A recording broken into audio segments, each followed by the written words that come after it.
welcome to Singapore.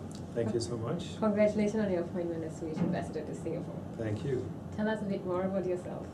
Well, first of all, I must say it's indeed a pleasure to become the Swedish ambassador here in Singapore. I mean, Singapore, the place to be in Asia, absolutely. My background is that used to be a prosecutor, not the ordinary Swedish diplomatic way of becoming an ambassador. Prosecutor, and then things got me into politics, and then I had almost 5 years as State Secretary at the Ministry of Defense, and from Defense to Minister of Foreign Affairs and Singapore. So first impressions of Singapore? It's a bit warmer than in Sweden, but wonderful indeed.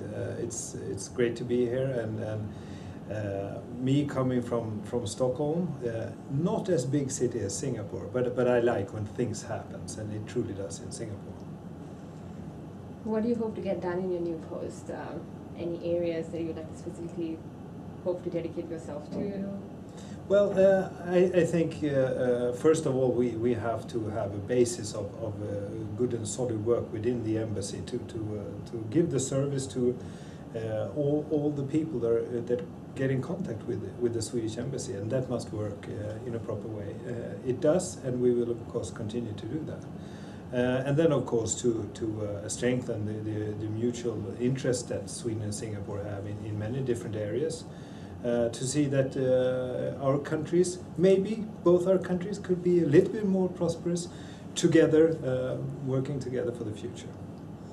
Thoughts on the overall cooperation between Singapore and Sweden? Well, I think it's great, and coming from the Ministry of Defense, we have a long cooperation within the defense area, which has been working very, very well, and I know that in many other areas we've been quite successful together, and of course, at the end of the day, when it's time for me to leave, eventually, I hope that our countries have come even closer together, and that we have seen some mutual benefits in growth for both our countries.